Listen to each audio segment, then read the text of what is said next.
My name is Margaret Henderson, and at 72 years old, I have learned that the most expensive thing you can buy is someone else's love, and the most valuable thing you can reclaim is your own self-respect. This story begins on a Tuesday afternoon in October 2023, when a single phone call shattered the illusion I had been living for 4 years. I was in my Portland living room carefully polishing the silver tea set James had given me for our 25th anniversary, when my son David called with news I thought would bring me joy. "Mom, I have something to tell you." David's voice carried that familiar strain I had learned to recognize the tone that usually preceded a request for money. But today felt different. Today was supposed to be about wedding plans. For months, I had been eagerly helping David and his fiancée Rachel plan their upcoming wedding. I had already saved $2,000 from my pension for their wedding gift money I had carefully set aside by eating fewer meals out and skipping my usual small luxuries. Just the week before, I had spent $350 on a navy blue dress and matching shoes from Nordstrom, imagining how proud I would look standing beside them in their wedding photos, finally being part of David's most important moment. "What is it, sweetheart?" I asked, settling into my favorite chair by the window that overlooked the garden James and I had planted together 30 years ago. "Rachel and I got married yesterday." The words hit me with the force of a physical blow. I mean the actual sensation of impact, as if someone had struck me across the chest, leaving me breathless and stunned. The silver creamer slipped from my trembling hands and crashed to the hardwood floor, breaking into pieces that scattered like my shattered heart. "Yesterday," I whispered, my voice barely audible even to myself. Rachel's voice came through the phone, clear and matter-of-fact. "Margaret, we decided to keep it intimate. Just immediate family and special people. You understand?" Special people. Those 2 words cut through me like a blade. I understood perfectly. I, who had paid their $800 monthly rent for 4 solid years, who had bought every piece of furniture in their Seattle apartment, from the couch to the coffee maker, who had filled their refrigerator when they claimed to be struggling financially, was not special enough to witness my only child exchange wedding vows. "Mom, are you still there?" David's voice sounded concerned, but his concern felt hollow and 4 years too late. "Yes, I managed. I'm here. Congratulations." I hung up and sat in the growing darkness, surrounded by wedding preparations that would never be used, the expensive gifts I couldn't afford, the dress that would hang unworn in my closet, and the devastating realization that I had been nothing more than a funding source masquerading as a mother. That evening, unable to sleep, I opened my laptop and made the mistake of checking Facebook. There they were, dozens of photos from their intimate wedding celebration. David looked handsome in a charcoal gray suit. Rachel was radiant in a flowing white gown that I now realized I had helped purchase with the $600 I had given her the previous month for what she vaguely called personal necessities. The photos showed Rachel's entire family, her parents beaming with pride, her sister as maid of honor, her college friends raising champagne glasses in celebration. I counted at least 30 people at what appeared to be an expensive restaurant, with linen tablecloths and professional photography. Everyone who mattered to them was there. Everyone except the woman who had made it all financially possible. The truth was undeniable. They wanted my money, but they didn't want me. The next morning, I did something I hadn't done in 4 years. I sat down with my coffee without immediately worrying about David and Rachel's latest financial crisis. Instead, I spread my bank statements, credit card bills, and a calculator across my kitchen table. It was time for what my late sister Helen would have called taking inventory of my own foolishness. The pattern had started innocently enough. When James died suddenly of a heart attack 4 years ago, I was drowning in grief and desperate to maintain some connection to the family we had built together. David was 28, then recently graduated from his environmental engineering program and seemed genuinely overwhelmed by adult responsibilities and his father's death. When he first asked for help with rent, his request seemed reasonable and temporary. "Just until I get established in my career, Mom. Dad always said family helps family." The mention of James's values struck directly at my heart, and I found myself saying yes before I could think it through. That first $800 payment felt like an investment in David's future and my own role as a supportive mother. But as I calculated the numbers now, 4 years later, the investment looked very different. Monthly rent $800 x 48 months, $38,400. This alone represented more than James's entire life insurance payout. Groceries and household supplies, $300 monthly, average x 48 months, $14,400. Every time Rachel called saying they couldn't afford food, I transferred money immediately. Medical and dental expenses, $3,200, including Rachel's root canal, David's back treatment, and various emergency medical bills. Car-related expenses, $100, insurance payments, repairs, and a car loan I co-signed when David's credit was rejected. Furniture and appliances, $800. Their entire apartment was furnished with my money living room, set bedroom, furniture, kitchen, appliances, electronics. Emergency loans never repaid $500 money for everything from job interview clothes to moving deposits to Rachel's family emergency. Gifts and celebrations, $400 Christmas presents, birthday gifts, anniversary dinners, and achievement celebrations. Rachel's personal expenses, $200 money for what she called self-care necessities, spa treatments, shopping, and activities that I now suspected included online gambling based on her secretive behavior with her phone. Total, $800. I stared at the final number in complete shock. Nearly $76,000. That wasn't just money, that was James's life insurance, my retirement security, the travel fund we had dreamed about, and my financial independence, all handed over to two adults who repaid my generosity by excluding me from their wedding. The phone rang.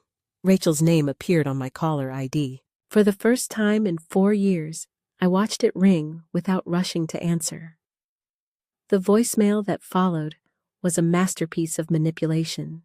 "Hi, Margaret, it's Rachel. I know yesterday was a little confusing with our wedding announcement, but we wanted to call and thank you for understanding. You've always been so supportive of our privacy and independence. Anyway, rent is due tomorrow, and David's paycheck was smaller than expected because of some tax thing. Could you transfer the usual amount plus maybe an extra $200? We're planning something special to celebrate with you soon. Love you." The casual assumption that I would continue funding their lives after they had humiliated me was breathtaking. But what struck me most was the phrase, "Thank you for understanding," as if my exclusion had been my choice rather than their cruelty. I deleted the message without calling back. For 3 days, I ignored increasingly frantic calls and messages from David and Rachel. During those 3 days of silence, something remarkable happened. I began to remember who I was before I became their personal ATM.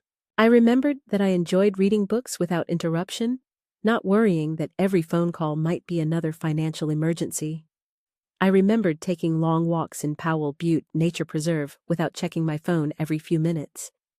I remembered having conversations with friends about topics other than David's latest career setbacks or Rachel's mysterious health problems that always seemed to require expensive treatments. On Friday morning, David called from work. I could hear the office noise in the background, which meant this was serious enough to risk his professional reputation. Mom. What's going on?" His voice carried an edge of panic I rarely heard. "Rachel's been trying to reach you for days. Our landlord served us with an eviction notice. If we don't pay by Monday, we'll be homeless." I was tending my garden when he called, the same garden where James and I had spent countless peaceful mornings planning our retirement dreams.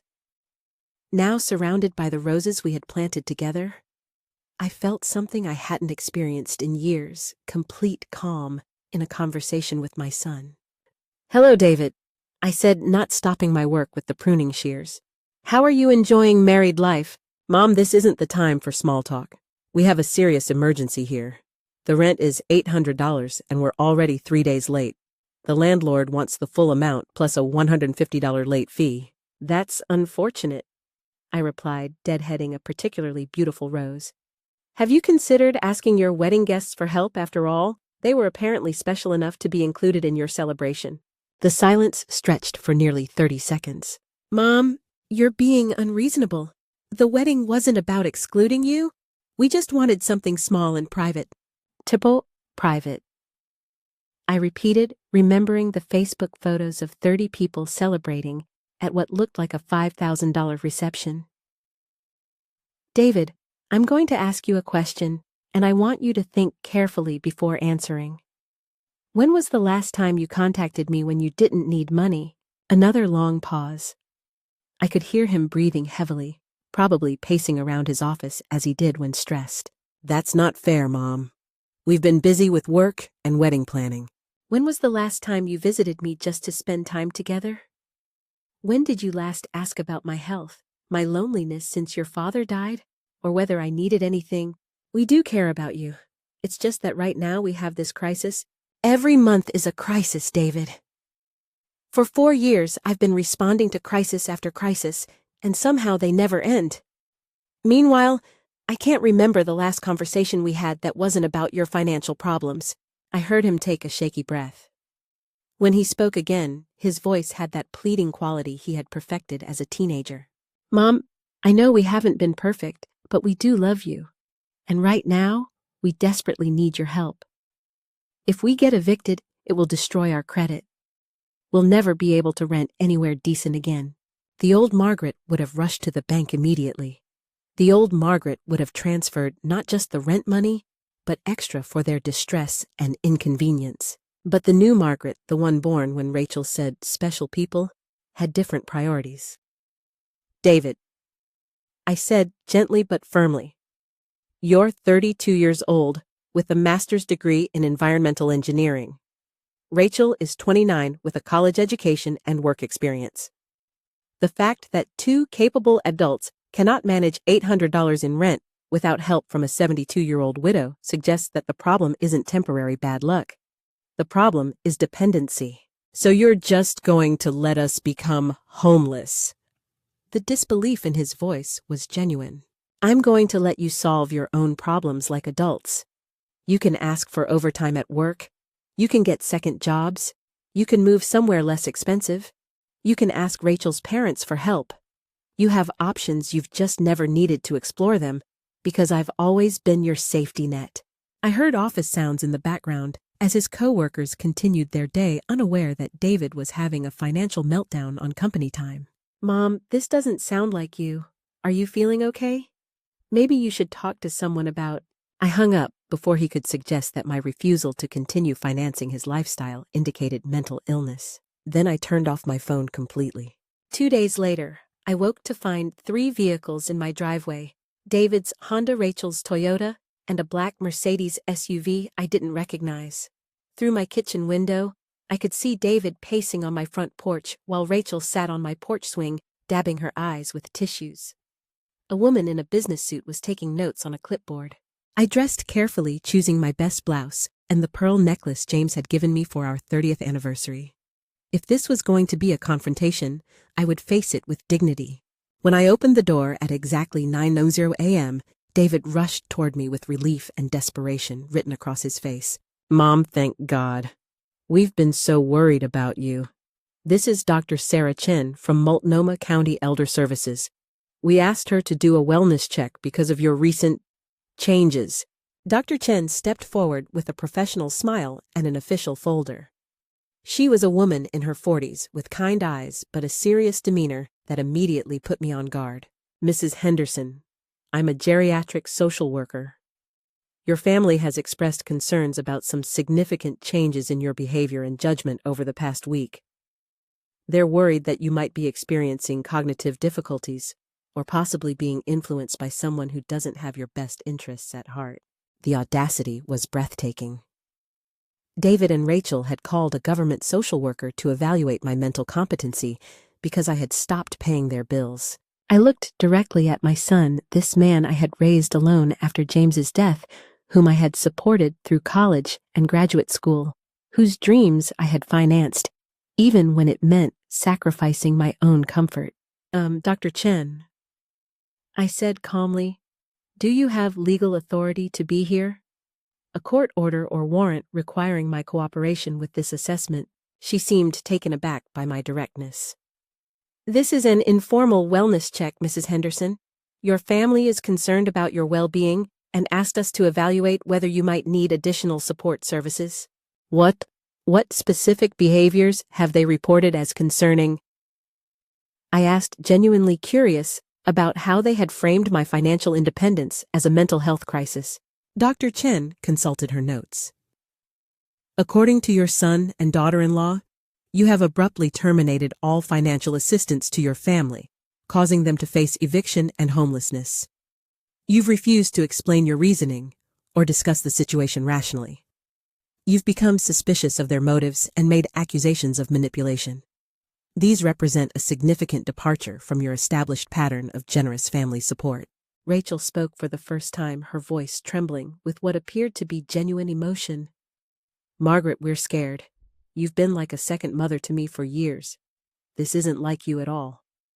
We're worried someone might be taking advantage of you or that you're not feeling well. It was a skillful performance that might have moved me a week earlier. Dr. Chen. I said, maintaining eye contact with her. Are you aware that David and Rachel excluded me from their wedding last week after I had already purchased gifts and wedding attire? Are you aware that I have provided them with nearly $76,000 over the past 4 years? Are you aware that they have never contacted me except when they needed money? Dr. Chen's expression shifted noticeably. I was not made aware of those details, no. The established pattern of generous family support you mentioned, did they tell you that it represented my entire life savings? Did they mention that this money was my late husband's life insurance, intended for my retirement security? David stepped forward, his face flushed with embarrassment and anger. Mom, you're twisting everything. We never asked you to give us your life savings. You offered to help, and we accepted gratefully. That's what families do. And is it what families do?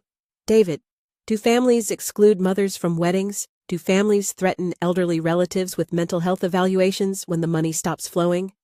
Dr. Chen was taking different notes, now her expression increasingly serious. Mrs. Henderson, would you be willing to show me how you manage your daily responsibilities?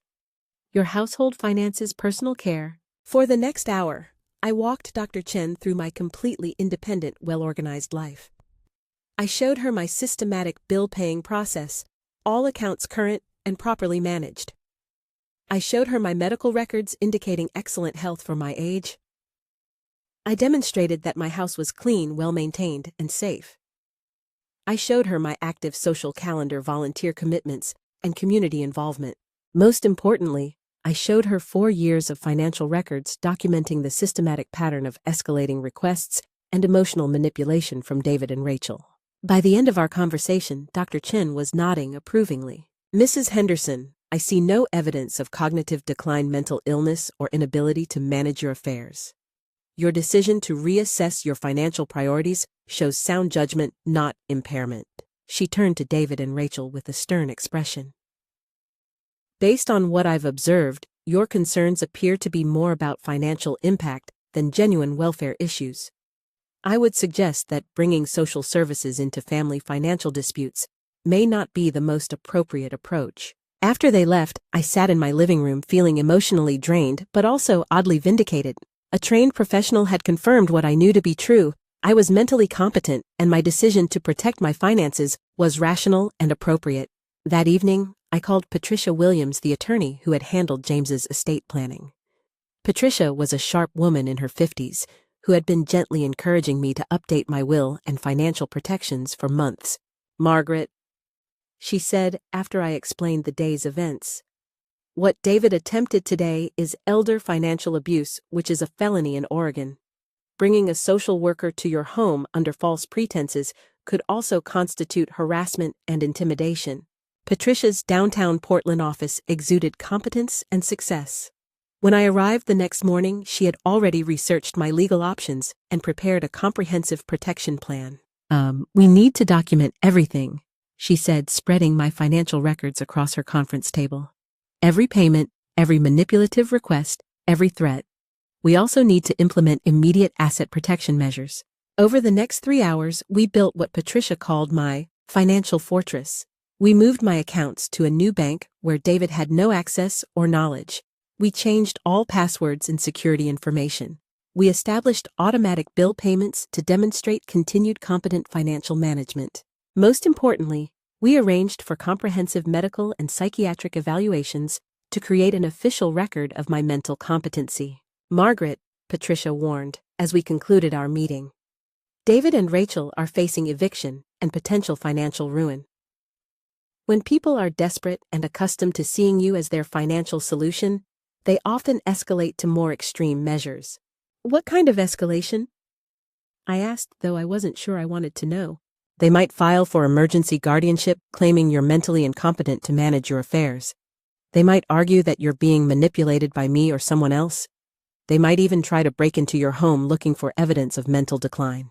Each possibility felt like a physical blow. Can they succeed? Not if we're prepared, but Margaret, this is going to get much worse before it gets better. Are you ready for that fight? I thought about James and the retirement dreams we had shared. I thought about the past 4 years of anxiety and manipulation. I thought about the humiliation of being excluded from my own son's wedding. I'm ready, I said with more conviction than I had felt about anything in years. Patricia's warning proved accurate sooner than either of us expected. 3 days later, I returned from grocery shopping to find David, Rachel, and 2 strangers on my front porch, a man in an expensive suit and a woman with a professional camera. I stayed in my car and called Patricia immediately. Don't get out, she instructed. I'm calling the police and heading over now. If they've entered your house without permission, that's breaking and entering. Within 20 minutes, Patricia arrived with 2 Portland police officers. I watched from my car as Officer Martinez, a professional woman in her 40s, approached the group on my porch. The man in the suit stepped forward confidently. Officer, I'm attorney Robert Kellerman, representing David and Rachel Henderson in a matter concerning Mrs. Margaret Henderson's welfare and safety. We have serious concerns about her mental competency and decision-making capacity. Patricia immediately intervened, showing her credentials and a folder of documents. Officer Martinez, I'm Patricia Williams, Mrs. Henderson's attorney. What Mr. Kellerman is describing appears to be an unauthorized attempt to gather evidence for a guardianship petition. My client has been thoroughly evaluated by medical professionals and found completely competent. Officer Martinez looked directly at me. Mrs. Henderson, do you know these people, and did you give them permission to be on your property today? I know my son David and daughter-in-law Rachel, I said clearly. I did not give anyone permission to be here today, and I specifically did not authorize anyone to enter my home. And then I need everyone to leave this property immediately, Officer Martinez told the group. David stepped forward, his face red with desperation and anger. Officer, my mother is making terrible decisions that are going to leave her vulnerable and broke. We're trying to protect her from herself. Sir, Officer Martinez replied sternly. Threatening elderly family members with legal action because they won't give you money is a form of elder abuse under Oregon law. After everyone left, Patricia and I sat in my living room reviewing what had just happened. Margaret, they're going to file for emergency guardianship, she said grimly. It's their last legal option, and they're clearly desperate enough to try anything. What does that mean? It means we're going to court, and we're going to prove that you're completely competent to make your own decisions. Over the next 2 weeks, Patricia arranged for comprehensive medical and psychiatric evaluations that would form the foundation of our legal defense. Dr. Robert Kim, a geriatric psychiatrist, conducted 4 hours of cognitive testing that examined every aspect of my mental function, memory, reasoning, decision-making capacity, and emotional stability.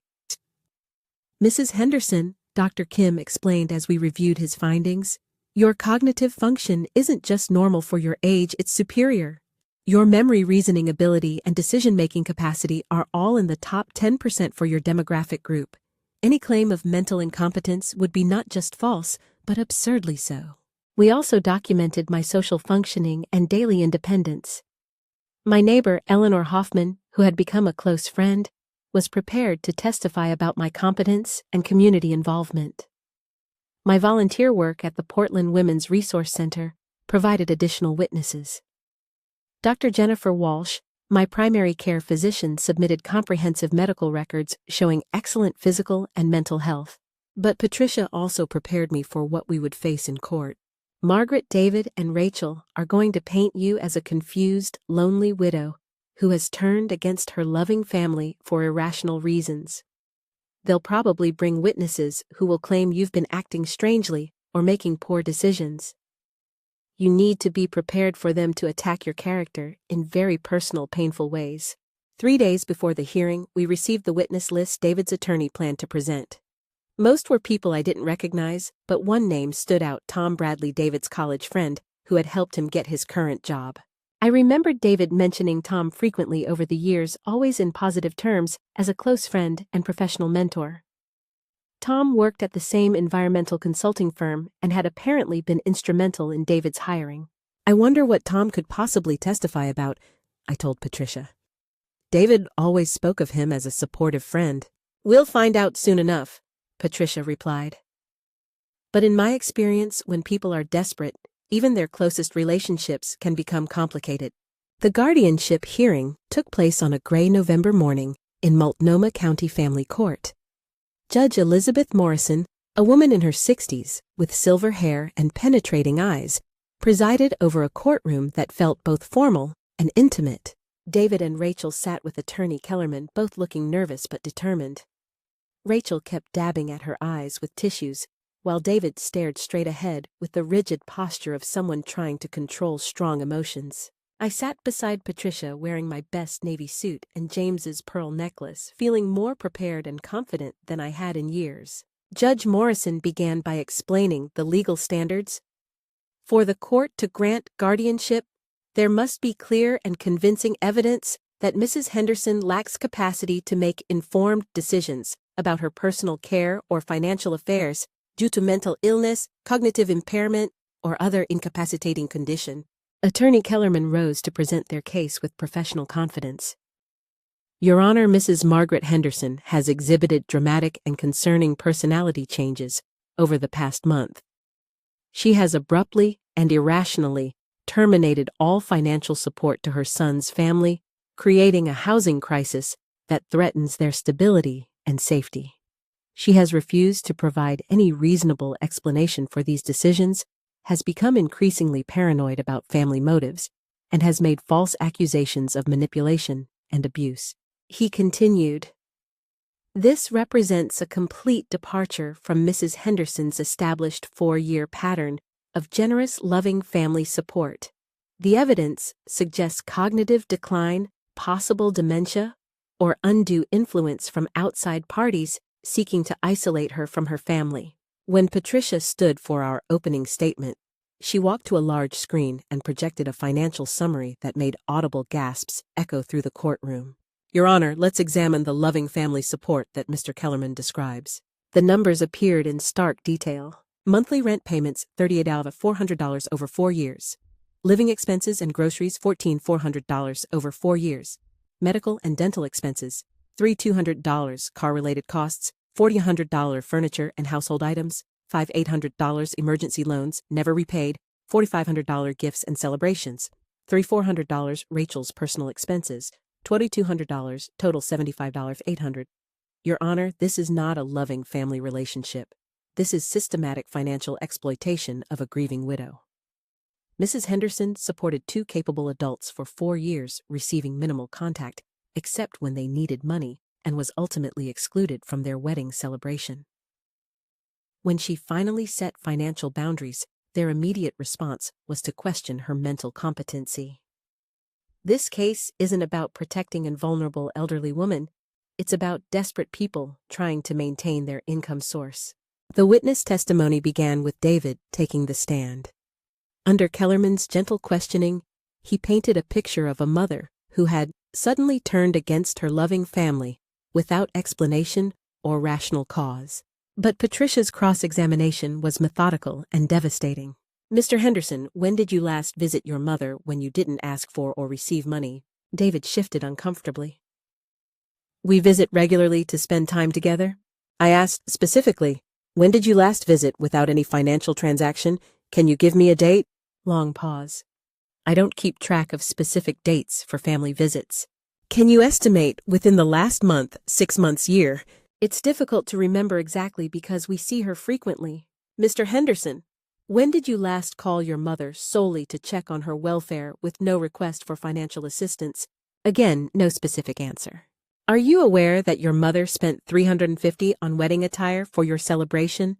We didn't ask her to buy anything special. But you knew she had purchased wedding clothes and gifts. Yes, and you excluded her from the wedding anyway. David's face reddened. The wedding was complicated. We wanted something small and private. Mr. Henderson, how many people attended your wedding? Approximately 30. 30 people, but not your mother. The woman who paid your rent for 4 years. Patricia continued relentlessly. In 4 years of receiving nearly $76,000 from your mother, how much money have you contributed to her welfare? Have you ever paid for her groceries, medical bills, household expenses, anything at all? David's silence spoke louder than any words. When Rachel took the stand, her testimony became even more damaging to their case.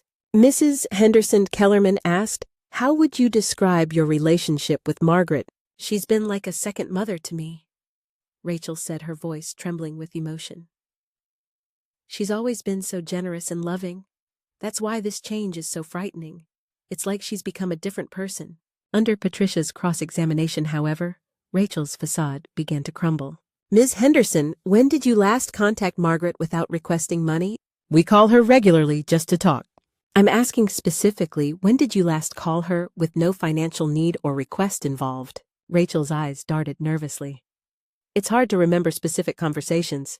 "Ms. Henderson, you testified that Margaret has been like a second mother to you. Do you call your actual mother only when you need money?" "No, of course not." "But that's been your pattern with Margaret, hasn't it?" No, that's not true." Patricia produced phone records that David's attorney had submitted as evidence. "According to these records, which your attorney provided, you contacted Margaret 47 times in the past year. Can you identify any of these calls that didn't involve a request for money assistance or support?" Rachel stared at the documents, unable to answer. But the most dramatic moment came when Tom Bradley took the witness stand. Instead of supporting David's case as expected, Tom's testimony destroyed it completely. "Mr. Bradley," Kellerman began confidently, "you've been David Henderson's friend since college. Have you observed any concerning changes in his mother's behavior recently?" Yes, I have," Tom replied, but his expression wasn't supportive of David's case. "I've observed that David finally has been forced to take financial responsibility for his own life." The courtroom fell silent. Kellerman looked confused. "I'm sorry, could you clarify that statement?" David has been boasting for years about what he called his guaranteed income source. That's how he referred to his mother, as a reliable ATM that never ran out of money. Patricia stood immediately. "Your Honor, I'd like to cross-examine this witness." "Mr. Bradley," Patricia asked, "did David ever express genuine concern about his mother's welfare or mental health?" "Never. Every conversation about his mother was about money. How much he could get, strategies for asking for more ways to make her feel guilty if she hesitated." "Did you ever advise him to become financially independent?" "Multiple times. I told him it was embarrassing for a man in his 30s to be living off his elderly mother. But David said I didn't understand that his mom owed him because his father had died and left her the insurance money." This revelation was devastating. David hadn't been a struggling son who needed temporary help. He had been a calculating manipulator who viewed my grief and generosity as his permanent entitlement. When I took the witness stand to testify on my own behalf, I looked directly at Judge Morrison and spoke with calm clarity. "Your Honor, I want to address the central question in this case. Am I mentally competent to make my own financial decisions? I have been evaluated by multiple medical professionals who have found me cognitively normal and emotionally stable. I manage my own household, drive my own car, maintain active social relationships, and volunteer in my community. My physical and mental health are excellent for my age. The only thing that has changed is my willingness to continue financing the lifestyle of 2 adults who treat me as a financial resource rather than a family member. For 4 years after my husband's death, I supported David and Rachel financially while receiving minimal contact except when they needed money. I was excluded from their wedding, the most important day of their lives, after spending nearly $76,000 of my late husband's insurance money on their needs and wants. When I decided to stop this pattern, their immediate response was to claim I was mentally unfit. That reaction tells me everything about whether their concern is for my welfare or for their bank account. I am not mentally ill, Your Honor. I am not confused or manipulated. I am simply a 72-year-old woman who finally learned the difference between being loved and being used. Judge Morrison's decision was swift and comprehensive. The court has reviewed all testimony and evidence in this matter. She began looking sternly at David and Rachel. I find no evidence whatsoever of mental incompetence, cognitive decline, or impaired judgment on the part of Mrs. Margaret Henderson. The comprehensive psychiatric evaluation establishes clearly that Mrs. Henderson's cognitive function is not only normal but superior for her age group. Her financial management, household maintenance, and social engagement all demonstrate complete competency and independence. Furthermore, Mrs. Henderson's decision to terminate financial support to her adult children while disappointing to them is entirely rational and within her legal rights. The court notes that the petitioners are both employed adults with college educations who should be capable of financial independence. The evidence presented suggests that Mrs. Henderson was subjected to systematic financial exploitation disguised as family obligation.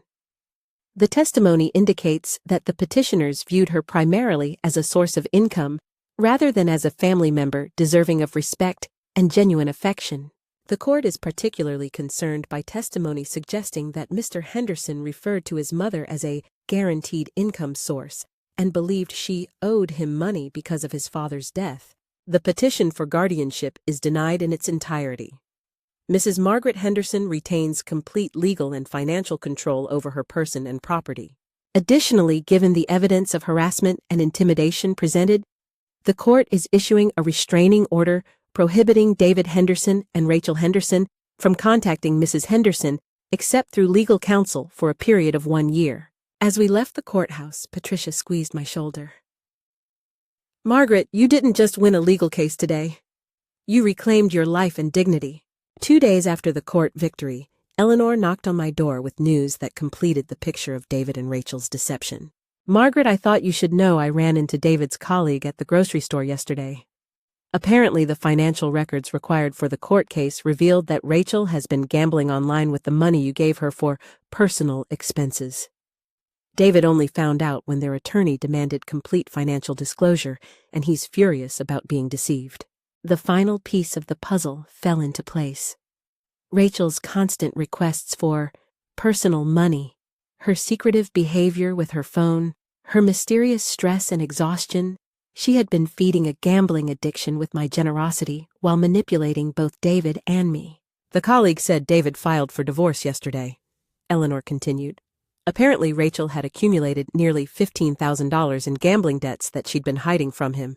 It was a perfect example of how financial manipulation often involves multiple layers of deception. Rachel had been using me to fund her addiction while simultaneously manipulating David's emotions to maintain the money flow. David, who had been manipulating me, had himself been a victim of Rachel's deeper deception. Within a month, I learned through mutual acquaintances that David and Rachel had indeed divorced. David moved back to a studio apartment he could afford on his own salary, while Rachel moved back with her parents to address her gambling problem. The revelation about Rachel's gambling addiction explained much about the escalating financial demands and the desperate attempts to maintain access to my money. It also helped me understand that while David's behavior had been inexcusable, the situation had been more complex than simple greed. 6 months later, I was sitting in a sunlit cafe in Florence, Italy, sipping cappuccino and writing in my journal about the extraordinary journey that had brought me to this moment of freedom. The transformation hadn't been instant or easy. After the court victory, I spent several weeks in therapy processing the complex emotions of cutting ties with my only child. My therapist, Dr. Amanda Ross, helped me understand that grief over losing the relationship I thought I had was normal and necessary. Margaret, she said during one session, you're not just grieving the loss of your son. You're grieving the loss of the illusion that you could buy love and belonging through financial support. That's a profound loss, and it deserves to be mourned. But I also discovered something wonderful. I genuinely enjoyed my own company and independence. I sold my Portland house. It held too many memories of my years as an enabling mother, and bought a beautiful 2-bedroom condo downtown with a view of the Willamette River. The equity from the house sale combined with my recovered savings made me more financially secure than I had been since James's death. Most importantly, I began living for myself rather than for someone else's approval. I resumed oil painting, a passion I had abandoned when David's financial crises began consuming my time and emotional energy. My landscapes improved dramatically as my inner peace grew, and I eventually began selling pieces at local galleries. I joined a hiking group for seniors and discovered I could still handle challenging trails in the Columbia River Gorge. The physical activity and social connection with like-minded people my age was invigorating. Most meaningfully, I started volunteering at the Portland Women's Resource Center, helping other women recognize and escape financial manipulation and abuse. Every week I met women who were being financially controlled by family members, partners, or adult children. Many were amazed to learn that elder financial abuse was a real crime with legal consequences, not just family problems they had to endure silently. Through Eleanor and my volunteer work, I met other women who had similar experiences with manipulative adult children. We formed an informal support group that met monthly for coffee and conversation. I learned that my story wasn't unique. Financial elder abuse affects hundreds of thousands of families across the country. Eleanor became my closest friend and travel companion. She had her own story of setting boundaries with financially manipulative relatives and understood the complex emotions involved in choosing self-preservation over family obligation. "Do you ever regret cutting ties with David?" she asked me one evening as we watched the sunset from our hotel balcony in Tuscany during a 2-week trip we had planned together. I considered the question seriously, as I had many times. Did I regret losing the relationship with my son? Sometimes I felt profound sadness about that loss. Did I regret the money I had spent trying to buy his love? Occasionally, I calculated what James and I could have done with that money. But did I regret protecting my own dignity and financial security? Never, I said firmly. I spent 4 years trying to purchase love that was never actually available for sale. Now I understand the difference between being genuinely valued and being financially useful. 1 year after the court case, I received a letter that brought the entire experience full circle. The envelope bore the return address of Dr. Sarah Chen, the social worker, who had initially come to my house at David's request. Inside was a handwritten note that moved me to tears. Dear Mrs. Henderson, I have thought about our encounter many times over the past year, and I owe you a profound apology. When your son contacted our agency, he presented your situation in a way that made me genuinely believe you might be experiencing cognitive decline or being exploited by unscrupulous people. However, after speaking with you and reviewing the actual facts, I realized that I had been manipulated into participating in the very exploitation I thought I was preventing. Your case has become a teaching example in our training programs for social workers and elder care specialists. Because of what happened between us, dozens of professionals are now better equipped to recognize when family concern is actually financial manipulation disguised as love. I want you to know that your courage to stand up for yourself and fight back has helped protect other elderly people from similar abuse. Your willingness to go to court and expose this pattern has made a real difference in how we evaluate these situations. I hope you are living well and enjoying the independence you fought so hard to protect. You taught me that true competency isn't about making decisions other people approve of. It's about making decisions for sound, rational reasons that serve your own best interests. With deep respect and admiration, Sarah Chen, MSW. Reading that letter in my sunny condo living room surrounded by my paintings and books, I felt a profound sense of closure and purpose.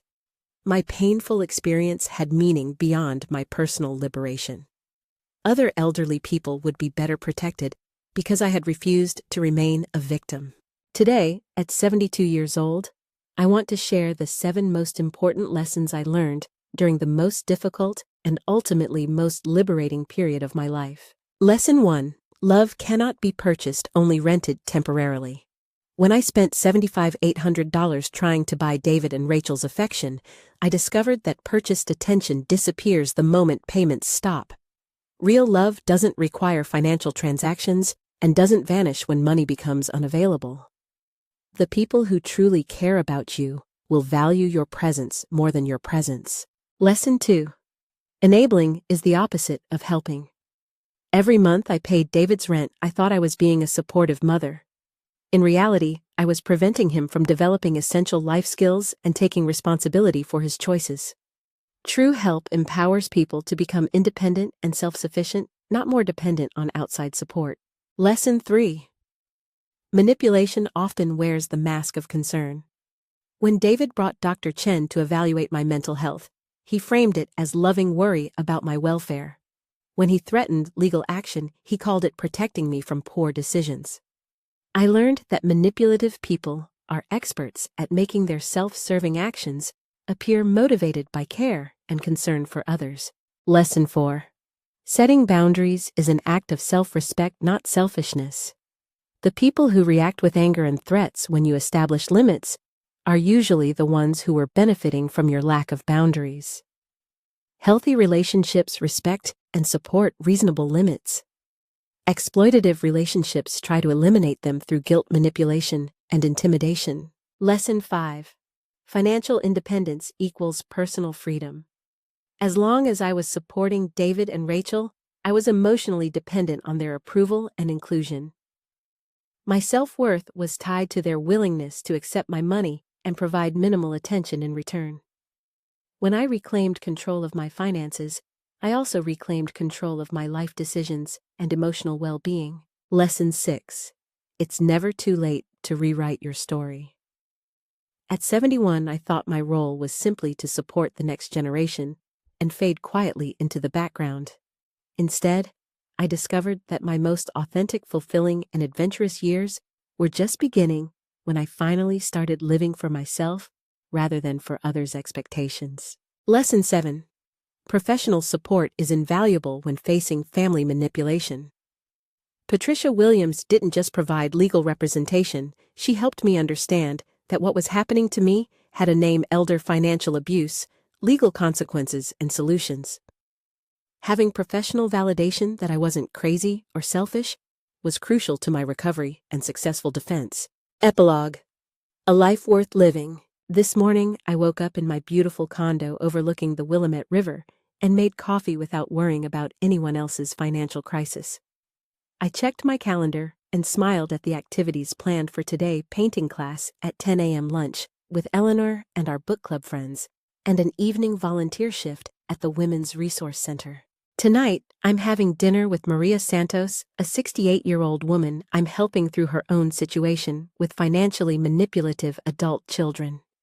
Like me a year ago, Maria believed that stopping financial support would mean losing her family's love. I'm helping her understand that love based on money was never really love at all. Next month, Eleanor and I are flying to Ireland for a 2-week adventure exploring castles and countryside. The trip costs $4,000, money I can afford because I'm no longer supporting 2 adults who saw me as their personal ATM. I have never heard from David again.